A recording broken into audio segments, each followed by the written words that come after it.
हाँ जी, जो ਆਪਾਂ ਲਾਸਟ ਵੀਡੀਓਜ਼ ਥਿਊਰਮ ਦੀ ਗੱਲ ਕਰ ਰਹੇ ਸੀਗੇ ਉਹਨੂੰ ਆਪਾਂ ਹੁਣ ਨੈਕਸਟ ਦੇਖ ਰਹੇ ਹਾਂ ਵੀ ਇਹਨੂੰ ਸੋਲਵ ਕਿੱਦਾਂ ਕਰਨਾ ਹੈ। State and prove transitivity of finite extension.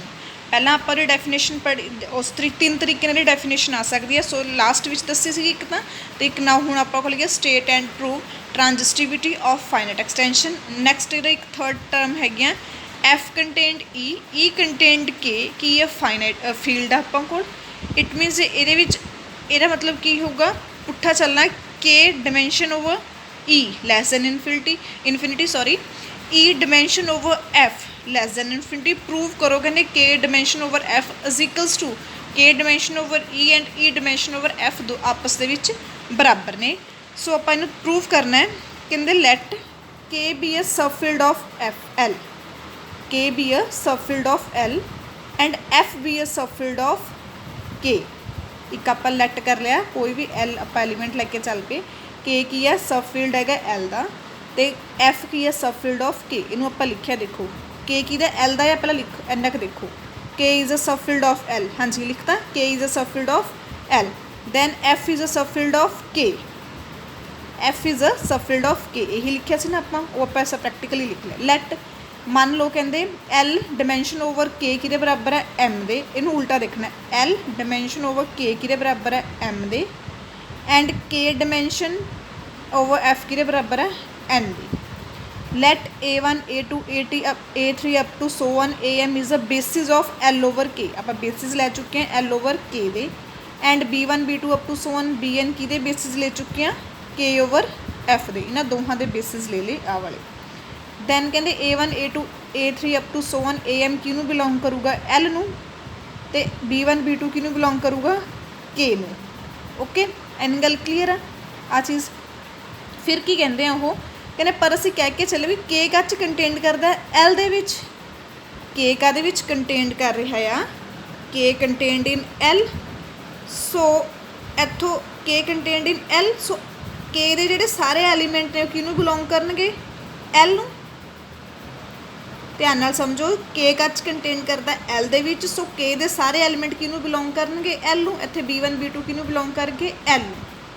ਕੌਨਸੀਕਿਊਂਟਲੀ the M into N elements M N, ਆਹ ਵਾਲਾ ਐਲੀਮੈਂਟ ਅਤੇ ਐਮ ਐਨ, ਇਹਨੂੰ ਆਪਾਂ ਕੀ ਲਿਖ ਸਕਦੇ AI ਅਤੇ BJ। ਆਈ ਕੌਣ ਆ 1 2 3 up to so on M, ਅਤੇ ਜੇ ਕੌਣ ਆ 1 2 3 up to so on N. ਕਾਹਦੇ ਵਿੱਚ ਨੇ ਸਾਰੇ ਦੇ ਸਾਰੇ ਐਲੀਮੈਂਟ ਐਲ ਦੇ ਵਿੱਚ ਚਲੇ ਗਏ ਹੁਣ ਇਹ। We shall prove that the set of mn elements from n bases of L over F, then we shall have L over F is equals to m into n। अगर आप direct इतों L over F ले लीए, F contain करता K दे विच, K contain करता L दे विच, सो F भी कच contain करूँगा L दे विच। सो मैं डायरैक्ट एलीमेंट ले ले L over F is equals to m into n। So L over F इनू ब्रेक किवें करांगे K दे नाल। एल ये इंटरमीडिएट कौन है के। सो पहले लिखेंगे L dimension over K, then K dimension over F. देखो L dimension over K dimension over F. Firstly ये चीज़ तुम प्रूव करनी है। Firstly we shall prove that आप सैट लता ए जे बी जो linearly independent. Okay, linearly independent prove करना। I is equals to 1 to M, J is equal to 1 to N. Alpha एक एलिमेंट लीनियरली इंडिपेंडेंट प्रूव करने लिए constant चाहिए होंगे थोनों, कॉन्स्टेंट ले लिया alpha I J A I and B J is equals to 0। Alpha कौन है फील्ड का एलीमेंट है थोड़े को। सो पहला आप एक चीज़ लैके चल पे, जे नूं तुसीं अंदर कर लिया अल्फा आई जे, तो इधरों बी जे किहदे एलीमेंट सीगे बी जे दे ना। सो बी जे अंदर ए जे बाहर चले गया, आ पूरा एलीमेंट आ गया थोड़े कोल एक। इनू आप एक सैपरेट इनू पहला सॉल्व करन लगे, बाहर कढ़ लिया ये element J is equal to 1 to N. Alpha I J B J belong करता है के नूं। हाँ जी, कहते since A1 A2 up so linearly independent over K, a linearly independent over के। आप इनू इक्वल टू आ वाली टर्म कॉन्स्टेंट टर्म होगी की होगी 0, जिदा 1 टू n चलता अपन कॉन्स्टेंट मान के चल के इक्वल्स टू 0। लीनियरली इंडिपेंडेंट हो गई जी, इक्वल्स टू 0 आ गया।